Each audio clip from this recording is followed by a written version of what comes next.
Bismillahirrahmanirrahim. Assalamu alaikum, dear students. Today we are going to study division and Dermer experiment. इस experiment को जो 1926 में perform किया गया, इलेक्ट्रॉन की वेव नेचर को एक्सपेरिमेंटली प्रूव किया गया। तो चलिए देखते हैं कि इस एक्सपेरिमेंट की कंस्ट्रक्शन और वर्किंग और फर्दर एक्सप्लेनेशंस क्या हैं। डियर स्टूडेंट, इस एक्सपेरिमेंट को परफॉर्म करने से पहले लुइस डी ब्रॉगली ने ये प्रेडिक्शन दी थी कि मैटर दोनों तरह से बिहेव कर सकता है। मैटर में अगर पार्टिकल लाइक बिहेवियर है तो उसमें वेव लाइक बिहेवियर भी होगा। इसका मतलब ये है कि इलेक्ट्रॉन, प्रोटॉन, एटम और इवन हम भी अगर मूव करते हैं तो हमारी मूवमेंट वेव पैटर्न के अकॉर्डिंग होगी। ये डी ब्रॉगली ने कहा था और इसको थ्योरेटिकली प्रूव करने के लिए डी ब्रॉगली ने equation lambda is equal to h divided by mv की हेल्प ली थी। ये इक्वेशन उसने मोमेंटम और एनर्जीज के फार्मूलाज को यूज करके डिराइव की थी। डी ब्रॉगली ने थ्योरेटिकली ये प्रूव किया था कि अगर इलेक्ट्रॉन ऑर्बिट में मूव कर रहा है तो उसकी मूवमेंट का वेव पैटर्न होगा और वो वेव पैटर्न कुछ इस तरह का होगा। अगर इलेक्ट्रॉन वेव पैटर्न बनाता है तो इस इलेक्ट्रॉन के वेव पैटर्न की डी ब्रॉगली ने वेवलेंथ कैलकुलेट की by using lambda is equal to h divided by mv। लेकिन इस वेवलेंथ का प्रैक्टिकली कोई प्रूफ नहीं था। इन 1926 डेविजन एंड जर्मर इन दोनों साइंटिस्ट ने एक एक्सपेरिमेंट परफॉर्म किया और इस एक्सपेरिमेंट के थ्रू डी ब्रॉगली की प्रिडिक्ट की हुई वेवलेंथ को कंफर्म किया कि डी ब्रॉगली ने जो वेवलेंथ अपने थ्योरेटिकल प्रेडिक्शन से कैलकुलेट की थी वो बिल्कुल एक्यूरेट थी। आज हम इसी एक्सपेरिमेंट की डिटेल पढ़ेंगे और देखेंगे कि कैसे इस एक्सपेरिमेंट के थ्रू हम इलेक्ट्रॉन को वेव नेचर के अकॉर्डिंग ऑब्जर्व कर सकते हैं। जो एक्सपेरिमेंट उन्होंने परफॉर्म किया उसमें यूज होने वाला अपरेटस कुछ इस तरह का था। इसमें आपके पास एक फिलामेंट है जिसको आप लो पोटेंशियल बैटरी के थ्रू हीट अप करेंगे for the generation of electron. So ये कहलाएगा इलेक्ट्रॉन गन। और एक हाई पोटेंशियल बैटरी भी अटैच की गई और ये हाई पोटेंशियल बैटरी इलेक्ट्रॉन को एक्सेलरेट करने के लिए यूज की गई थी। इसका मतलब इस इलेक्ट्रॉन गन के अंदर इलेक्ट्रॉन पोटेंशियल एनर्जी गेन करता हुआ फिलामेंट से बाहर आएगा और ये पोटेंशियल एनर्जी फिर कन्वर्ट हो जाएगी काइनेटिक एनर्जी में with the help of high potential battery और वो काइनेटिक एनर्जी के साथ मूव करता हुआ स्ट्राइक करेगा निकल क्रिस्टल पर। जब बीम निकल क्रिस्टल पर स्ट्राइक हुई तो वो डिफरेंट डायरेक्शंस में स्कैटर हो गई, just like the X-rays which we have observed in first year classes कि जब एक्स-रेज क्रिस्टल पर फॉल करती हैं तो उनमें डायफ्रैक्शन का फिनोमेना ऑब्जर्व किया जाता है। यहां पर भी जब इलेक्ट्रॉन बीम स्कैटर हुई तो एक तो ये पता चला कि इलेक्ट्रॉन बीम डायफ्रैक्ट हो सकती है जो कि एक वेव फिनोमेना है। अब इस डायफ्रैक्टेड बीम को या स्कैटर्ड बीम को एक डिटेक्टर के थ्रू डिफरेंट पोजीशंस पर ऑब्जर्व किया गया। डिटेक्टर को मूव करने के लिए एक ग्रेजुएटेड सर्कुलर स्केल अटैच किया गया जिस पर यह डिटेक्टर सर्कुलर पैटर्न में मूव कर सकता था। इस डिटेक्टर के साथ एक सेंसिटिव गैल्वानोमीटर भी अटैच्ड है जो कि इस अरेंजमेंट में शो नहीं किया गया। यह डिटेक्टर रिसीव होने वाले इलेक्ट्रॉन्स की इंटेंसिटी को काउंट कर सकता था। इस डिटेक्टर को डिफरेंट पोजीशंस पर प्लेस किया गया और रिसीव होने वाले इलेक्ट्रॉन्स की इंटेंसिटी को कैलकुलेट किया गया। जब उन्होंने इस एक्सपेरिमेंट को परफॉर्म किया तो जो पोटेंशियल उन्होंने यूज किया वो था 54 वोल्ट। इस पोटेंशियल पर डिटेक्टर को डिफरेंट पोजीशंस पर रखकर जब इलेक्ट्रॉन की इंटेंसिटी का काउंट रेट लिया गया तो 50 डिग्री एंगल पर maximum intensity I. 50 degree angle है इंसिडेंट इलेक्ट्रॉन बीम और स्कैटर्ड इलेक्ट्रॉन बीम के बीच में। इस एंगल पर अगर हमें maximum intensity of electron receive हो रही थी तो ये कुछ यूं इंडिकेट करता था कि इलेक्ट्रॉन की जो बीम है वो इस एंगल पर मैक्सिमम अमाउंट में आना रीजन है कंस्ट्रक्टिव इंटरफेरेंस। अगर यहां कंस्ट्रक्टिव इंटरफेरेंस इलेक्ट्रॉन्स का हुआ और इंटेंसिटी मैक्सिमम रिसीव हुई, तो इसका मतलब तो ये हुआ ना स्टूडेंट के इंटरफेरेंस तो वेव्स का बिहेवियर है। यहां से ये प्रिडिक्ट किया गया कि इलेक्ट्रॉन वेव पैटर्न के अकॉर्डिंग मूव करते हैं और ये वेव इंटरफेरेंस का प्रोसेस करवा सकती हैं। क्योंकि 50 डिग्री पर मैक्सिमम इंटेंसिटी रिसीव हुई, सो ये मैक्सिमम इंटेंसिटी कंस्ट्रक्टिव इंटरफेरेंस की तरफ इशारा कर रही थी। डिटेक्टर को डिफरेंट पोजीशंस पर रोटेट करके इंटेंसिटी का डाटा कलेक्ट किया गया और इस सारे डाटा को जब ग्राफिकल शेप दी गई तो ग्राफ कुछ इस तरह के बने। इन ग्राफ्स में हमने एक्स एक्सिस पर इंटेंसिटी को ड्रॉ किया और वाई एक्सिस पर एंगल को ड्रॉ किया। डिफरेंट एंगल्स पर डिफरेंट डाटा कलेक्ट हुआ। इसमें जो डाटा 50 डिग्री पर कलेक्ट किया गया उसमें आपको मैक्सिमम इंटेंसिटी की शेप नजर आ रही है। और अगर आप गौर करें तो इन ग्राफ्स की जो शेप है वो बिल्कुल फर्स्ट ईयर में जब आपने यंग्स डबल स्लिट एक्सपेरिमेंट को स्टडी किया या जब आपने डायफ्रैक्शन फिनोमिना को ऑब्जर्व किया, वहां पर जो आपने ग्राफ्स ड्रॉ किए थे उनकी शेप कुछ इस तरह से थी। और इन ग्राफ में भी आपके पास एक मैक्सिमा है, फिर मिनिमा वैल्यूज हैं। ये मैक्सिमा बिल्कुल वैसे ही हमने ऑब्जर्व किया डेविजन और जर्मर के बनाए हुए ग्राफ्स में। इसमें जो 50 डिग्री पर मैक्सिमम इंटेंसिटी वेरिएशन आई, तो यहां से हमें यह पता चला कि इस एंगल पर इलेक्ट्रॉन्स की जो बीम्स हैं उनके बीच में कंस्ट्रक्टिव इंटरफेरेंस है, क्योंकि ये कंस्ट्रक्टिव इंटरफेरेंस ग्राफ को एक मैक्सिमम कर्व की शक्ल दे रहा है। सो यूं उन्होंने एक्सपेरिमेंटल ऑब्जर्वेशन से ये प्रूव किया कि इलेक्ट्रॉन में दोनों बिहेवियर्स हैं। जब वो निकल क्रिस्टल से स्कैटर हो रहा है तो ये बिल्कुल एक्सरे डायफ्रैक्शन से रिजेंबल करता है, और जब सर्टेन एंगल्स पर maximum intensity of electron receive हो रही है तो ये मैक्सिमम इंटेंसिटी ऑफ इलेक्ट्रॉन उनके इलेक्ट्रॉन बीम्स के कंस्ट्रक्टिव इंटरफेरेंस को इंडिकेट कर रही थी। सो इलेक्ट्रॉन में इंटरफेरेंस भी और डायफ्रैक्शन भी, इन दोनों प्रोसेस का ऑब्जर्व होना एक स्ट्रॉन्ग एविडेंस था कि electron as a wave behave कर रहे हैं। सो इस वेव बिहेवियर की वजह से कंफर्म हुआ कि डेविजन और जर्मर का एक्सपेरिमेंट एक प्रैक्टिकल प्रूव है लुइस डी ब्रॉगली के थ्योरेटिकली प्रिडिक्ट की हुई इलेक्ट्रॉन वेवलेंथ का। सो डियर स्टूडेंट, अब तक आपने ये देखा कि इस एक्सपेरिमेंट के थ्रू हमने एक्सरे डायफ्रैक्शन की तरह का इलेक्ट्रॉन डायफ्रैक्शन ऑब्जर्व किया, और इलेक्ट्रॉन की वेवलेंथ को आप बड़े आराम से इस एक्सपेरिमेंट के डाटा के थ्रू कैलकुलेट करेंगे और देखेंगे कि क्या अगर हम इस एक्सपेरिमेंट से वेवलेंथ कैलकुलेट करें तो वो डी ब्रॉगली की कैलकुलेटेड वेवलेंथ से रिजेंबल करती है। अगर तो वो वेवलेंथ उस वेवलेंथ के साथ रिजेंबल कर जाती है, मैच कर जाती है, तो इट मीन्स कि ये एक्सपेरिमेंट कंफर्म करता है कि इलेक्ट्रॉन के पास वेव नेचर भी है। सो अभी तक अगर आपने जो सुना उसके अकॉर्डिंग आप इसको जब आंसर की फॉर्म में कन्वर्ट करेंगे तो सबसे पहले आपने इंट्रोडक्शन ऑफ दिस एक्सपेरिमेंट लिखना है, उसके बाद आप कंस्ट्रक्शन लिखेंगे। पहले हम देख लेते हैं कि आपने ब्रीफली अगर इंट्रोडक्शन लिखना हो तो आप क्या लिखेंगे। So in this experiment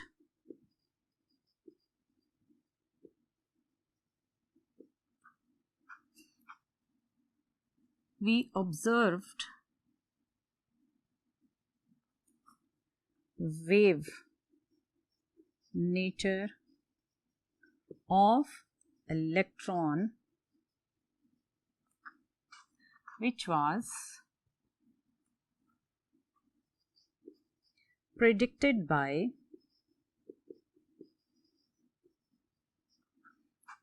Louis D. Broglie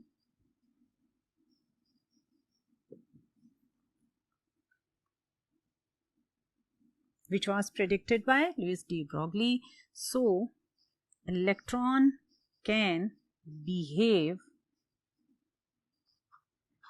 as a wave in this experiment,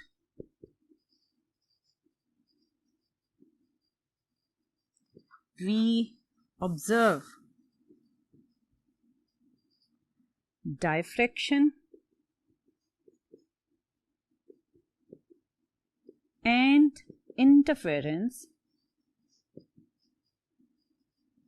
in electrons. और जो मैंने आपको सर्किट अरेंजमेंट दिखाई उसके अकॉर्डिंग जो कंस्ट्रक्शन के एलिमेंट होंगे वो कुछ इस तरह से हैं. इसमें आपने यूज किया निकल क्लोराइड क्रिस्टल. फिर आपने देखा था कि आपके पास थी एक इलेक्ट्रॉन गन जिसमें आपने लो पोटेंशियल बैटरी भी अटैच की हुई थी फॉर हीटिंग द फिलामेंट, और आपके पास हाई पोटेंशियल बैटरी सोर्स था जिसको आपने इलेक्ट्रॉन को एक्सेलरेट करने, उन्हें एक हाई काइनेटिक एनर्जी देने के लिए यूज किया. टंगस्टन फिलामेंट यूज किया था जिसे आप लो पोटेंशियल बैटरी से हीट करेंगे और इलेक्ट्रॉन बीम जनरेट करेंगे. फिर हमारे पास एक ग्रेजुएटेड सर्कुलर स्केल था. फिर आपने डिटेक्टर को यूज किया और ये डिटेक्टर काउंट करता था इंटेंसिटी ऑफ रिसीविंग इलेक्ट्रॉन्स.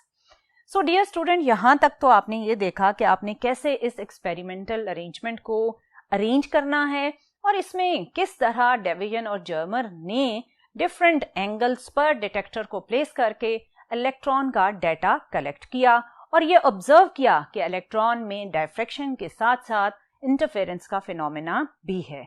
अब ये तो हमारा ऑब्जर्वेशन था. अब कैलकुलेट करके देखते हैं कि क्या हमारी कैलकुलेशंस ल्यूइस डी ब्रॉगली के कैलकुलेटेड आंसर के साथ मैच करती हैं या नहीं. डियर स्टूडेंट, इसको कैलकुलेट करने के लिए हम स्टार्ट लेंगे जब इलेक्ट्रॉन बीम ओरिजिनेट हुई तो उसने पोटेंशियल एनर्जी गेन की और पोटेंशियल एनर्जी गेन करता हुआ जब वो फिलामेंट में से इमर्ज हुआ तो एक्सेलरेट होकर उसने वही पोटेंशियल एनर्जी कन्वर्ट कर ली अपनी काइनेटिक एनर्जी में. और इस conversion of potential to kinetic के रिलेशनशिप को यूज करते हुए हम थ्योरेटिकली फर्स्ट डिराइव करेंगे कि क्या इलेक्ट्रॉन की वेवलेंथ है. इसमें हम डी ब्रॉगली की ही wavelength equation lambda is equal to h divided by mv use करेंगे. लेकिन इस इक्वेशन को जब आप यूज करेंगे तो हमें mv का फैक्टर चाहिए होगा और इस फैक्टर को हम कैसे कैलकुलेट करेंगे, चलिए वो देखते हैं. For theoretical wavelength, we start with de Broglie equation to find wavelength of electron. We use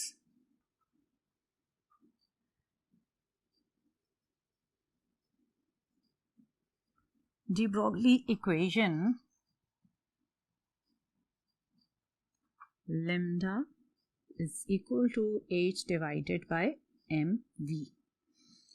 इस इक्वेशन को जब आप यूज करेंगे तो इसमें h है प्लैंक्स कांस्टेंट, m है मास ऑफ इलेक्ट्रॉन और v है वेलोसिटी ऑफ इलेक्ट्रॉन. सो इसका मतलब यह है कि h और m की वैल्यूज तो एक कांस्टेंट वैल्यूज हैं जो हमें मालूम है, लेकिन वेलोसिटी ऑफ इलेक्ट्रॉन हमें डायरेक्टली पता नहीं चल सकती. So velocity of electron calculate करने के लिए हम comparison of potential and kinetic energy का रिलेशनशिप यूज करेंगे. सो ये आपके पास है equation number 1. Now to calculate this term which is the product of mass and velocity, now we use potential energy of electron is equal to kinetic energy of electron. Potential energy जो electron ने gain की वो थी V into E. अब यहाँ ये V symbol है potential के लिए, यहाँ आपने मिक्स नहीं करना. This V stands for potential and this V which is a small v that stands for velocity of electron. So kinetic energy electron की है हाफ mv स्क्वायर. इसमें आप 2 को लेफ्ट हैंड साइड पर शिफ्ट करें, mv square. अब आपके पास यहां है मास इनटू वेलोसिटी, और यहां आ रहा है mass into velocity square। अगर आप इसमें राइट और लेफ्ट साइड पर m से मल्टीप्लाई कर दें तो कुछ इस तरह का चेंज आएगा। Multiplying by m on both sides.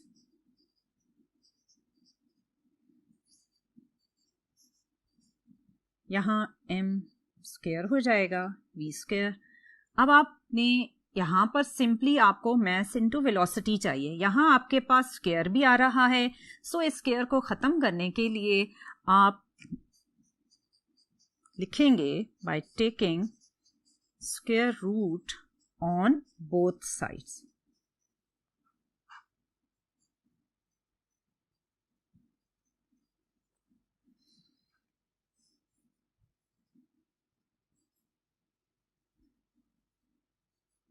ये स्क्वायर रूट के साथ कैंसिल हो गए तो आपके पास रिमेनिंग फैक्टर है m into v which is 2mve। अब आपके पास इस इक्वेशन में mv की जो वैल्यू है वो ट्रांसफॉर्म हो गई इस फैक्टर में। अगर आप इस फैक्टर का डाटा देखें तो इसका डाटा आपके पास अवेलेबल है। इसमें आपको mass of electron, charge of electron और ये है पोटेंशियल। और आपने एक्सपेरिमेंट में जो पोटेंशियल की वैल्यू देखी वो थी 54 वोल्ट। सो आपके पास पोटेंशियल भी गिवन है। सो अब आपके पास ये एक ऐसा फैक्टर है जिसे आप mv की जगह अगर पुट करते हैं तो you can easily calculate the value of wavelength. तो चलिए अब हम इस इक्वेशन नंबर 2 को पुट करते हैं इक्वेशन नंबर 1 में।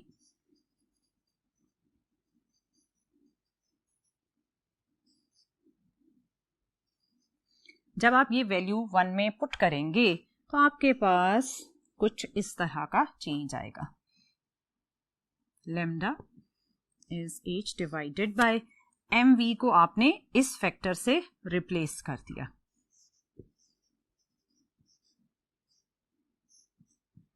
h की value 6.63 10 to power -34 joule second और मैस की वैल्यू है 9.1 10 टू पावर -31 किलोग्राम।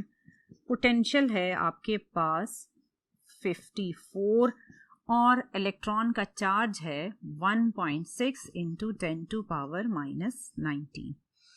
इस सारे फैक्टर को जब आप सॉल्व करेंगे तो आपके पास जो वेवलेंथ की वैल्यू आएगी वो कुछ इस तरह आएगी। और ये wavelength 1.6 into 10 to power -10 metre, ये वेवलेंथ अगर आपको याद हो तो हमने जब लास्ट टॉपिक में de Broglie wavelength for electron calculate की थी तो वो एग्जैक्टली यही वैल्यू आई थी which is 1.6 into 10 to power -10 metre. तो यहां से ये प्रूव हुआ कि अगर हम इस एक्सपेरिमेंट के डाटा को यूज करते हुए इलेक्ट्रॉन को एज अ वेव ट्रीट करें और उसकी वेवलेंथ को कैलकुलेट करें तो वो बिल्कुल वही आ रही है जो डी ब्रॉगली के इक्वेशन से कैलकुलेट करने पर आई थी। सो यहां पर अगर हमने ये एक चीज प्रूव कर ली तो मजीद इसको एक्सपेरिमेंटल कंफर्मेशन देने के लिए, क्योंकि इलेक्ट्रॉन का बिहेवियर बिल्कुल एक्सरे डायफ्रैक्शन की तरह का था, सो अगर इलेक्ट्रॉन एक्सरे बीम की तरह डायफ्रैक्ट कर सकते हैं तो अगर हम इस इलेक्ट्रॉन बिहेवियर पर डायफ्रैक्शन की इक्वेशन इंप्लीमेंट करें और वेवलेंथ को कैलकुलेट करें तो भी वेवलेंथ एग्जैक्टली यही आनी चाहिए। सो हमने एक्सरे डायफ्रैक्शन फर्स्ट ईयर में जो ब्रैग्स इक्वेशन पढ़ी थी, अभी हम उस ब्रैग्स इक्वेशन को इस गिवन एक्सपेरिमेंट पर इंप्लीमेंट करेंगे और देखेंगे कि क्या अगर हम उससे कैलकुलेट करें वेवलेंथ तो वो यही वेवलेंथ आती है या डिफरेंट आती है। अगर उस इक्वेशन से भी यही वेवलेंथ आ गई तो इट मींस डी ब्रॉगली की कैलकुलेटेड वेवलेंथ ऑफ इलेक्ट्रॉन बिल्कुल एक्यूरेट थी और अब हम कह सकेंगे कि electron behave as a particle as well as wave. तो चलिए अब हम ब्रैग्स इक्वेशन के थ्रू कैलकुलेशन करते हैं। डियर स्टूडेंट्स, ब्रैग्स इक्वेशन को यूज करने के लिए हमें थीटा की वैल्यू चाहिए होगी, क्योंकि ब्रैग्स इक्वेशन कुछ इस तरह से है 2d sin theta equals to n lambda. इसमें जो थीटा की वैल्यू है ये एंगल होता है between the surface of crystal and incident beam या surface of crystal and scattered beam. So इस थीटा को हम कैसे कैलकुलेट करेंगे? हमारी बुक्स में इसकी डिटेल गिवन नहीं है, लेकिन फिर भी मैं आपको बताती चलूं कि इसमें थीटा की वैल्यू जो हमने 65 डिग्री यूज की हुई है वो आपने किस तरह कैलकुलेट करनी होती है। इस एक्सपेरिमेंट में जब हम डिटेक्टर को मूव करते हैं तो अकेला डिटेक्टर मूव नहीं करता, डिटेक्टर के साथ साथ क्रिस्टल भी मूव करवाया जाता है। जब दोनों क्रिस्टल और डिटेक्टर मूव कर रहे होते हैं तो फाई एंगल होता है इंसिडेंट और स्कैटर्ड बीम के बीच का, और दोनों साइड्स पर जो सरफेस ऑफ क्रिस्टल के साथ थीटा बन रहा होता है वो एक इक्वल एंगल होता है। सो इस थीटा को अगर हम 50 डिग्री वाली सिचुएशन के अकॉर्डिंग देखें तो हमारी अरेंजमेंट कुछ इस तरह बनेगी। इसमें अगर फाई 50 डिग्री है तो आप इस एंगल को देखें तो ये एंगल है 180 डिग्री। सो आप अगर 180 में से 50 को सब्ट्रैक्ट करते हैं तो आंसर आता है 130। और अभी मैंने आपको बताया कि ये जो दो एंगल बनेंगे ये इक्वल एंगल बनेंगे। सो अगर हम 130 को दो इक्वल पोर्शंस में डिवाइड करें तो ये बनेगा 65 डिग्री। सो इसका मतलब ये कि जो हम ग्लांसिंग एंगल यूज करेंगे between the surface of crystal and incident beam या between the surface of crystal and reflected beam, तो ये होगा 65 डिग्री। सो बेसिकली ये एंगल है जो कि है 65 डिग्री, और आप इस 65 डिग्री को ब्रैग्स इक्वेशन में यूज करते हैं। इसमें जो आपने निकल क्रिस्टल यूज किया है उसकी जो एटॉमिक लेयर्स हैं उनमें से अगर एक फर्स्ट लेयर और सेकेंड लेयर के बीच का डिस्टेंस देखें तो वो है 0.91 इंटू 10⁻⁻10 मीटर, और हमने थीटा की वैल्यू को देखा कि वो है 65 डिग्री। सो अगर हम फर्स्ट ऑर्डर डायफ्रैक्शन ऑब्जर्व करें तो n की वैल्यू इक्वेशन में 1 ली जाएगी। सो इस सारे डेटा को अब हम यूज करते हैं और देखते हैं कि इस एक्सपेरिमेंट पर अगर हम ब्रैग्स इक्वेशन को इंप्लीमेंट करें तो क्या एक्सपेरिमेंटल डाटा इलेक्ट्रॉन की वेवलेंथ वही देगा जो हम प्रीवियसली डिस्कस करके आ रहे हैं। तो चलिए वेवलेंथ की वैल्यू कैलकुलेट करते हैं। For experimental wavelength calculation we use Bragg's equation by using Bragg's equation,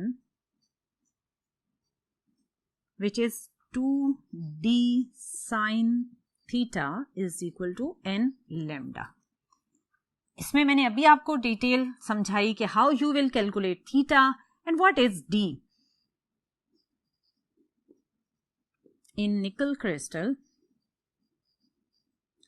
d is 0.91 10⁻⁻10 meter and theta is 65 degree और n की वैल्यू है 1। इन तीनों वैल्यूज को जब आप इस इक्वेशन में पुट करेंगे तो ये आपकी इक्वेशन नंबर 3 है।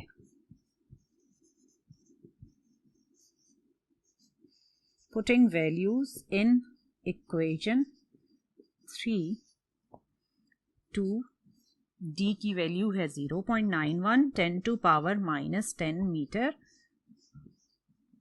और थीटा की वैल्यू है 65 डिग्री, n की वैल्यू है 1 और यहाँ आपने लेम्डा कैलकुलेट करना है। जब आप इस सारे फैक्टर को सॉल्व करेंगे तो आपके पास लेम्डा की वैल्यू आएगी 1.65 10⁻⁻10 मीटर। डियर स्टूडेंट, इसमें जो आपके पास वेवलेंथ की वैल्यू आई वो एग्जैक्ट वही है जो अभी हमने एक्सपेरिमेंट में या जो डी ब्रॉगली ने अपने थ्योरेटिकल फार्मूले के थ्रू कैलकुलेट की थी। सो इस तरह हमने कंफर्म किया by using division and Germer experiment कि इलेक्ट्रॉन में दोनों तरह के बिहेवियर हैं। इलेक्ट्रॉन पार्टिकल की तरह भी बिहेव करता है और इलेक्ट्रॉन वेव की तरह भी बिहेव करता है। सो इसका मतलब तो ये हुआ डियर स्टूडेंट कि हमारे सराउंडिंग में मौजूद जितने भी मैसिव पार्टिकल्स हैं वो वेव पैटर्न के अकॉर्डिंग भी मूव कर रहे हैं, लेकिन क्योंकि उनका मैस बहुत बहुत बहुत ज्यादा है और de Broglie equation lambda is equal to h divided by mv में जब हम एक ह्यूज मैस की वैल्यू पुट करते हैं तो लैम्डा बहुत ही स्मॉल आ जाता है, जिसकी वजह से ये वेवलेंथ हेवियर मैसेज में ऑब्जर्व नहीं की जा सकती। So this was all about the wavelength behaviour या वेव बिहेवियर ऑफ इलेक्ट्रॉन। सो आज का लेक्चर यहीं पर ख़त्म करते हैं। आने वाले लेक्चर में मज़ीद इलेक्ट्रॉन बिहेवियर या डिफरेंट वेव और पार्टिकल बिहेवियर पर डिस्कस करेंगे। Till then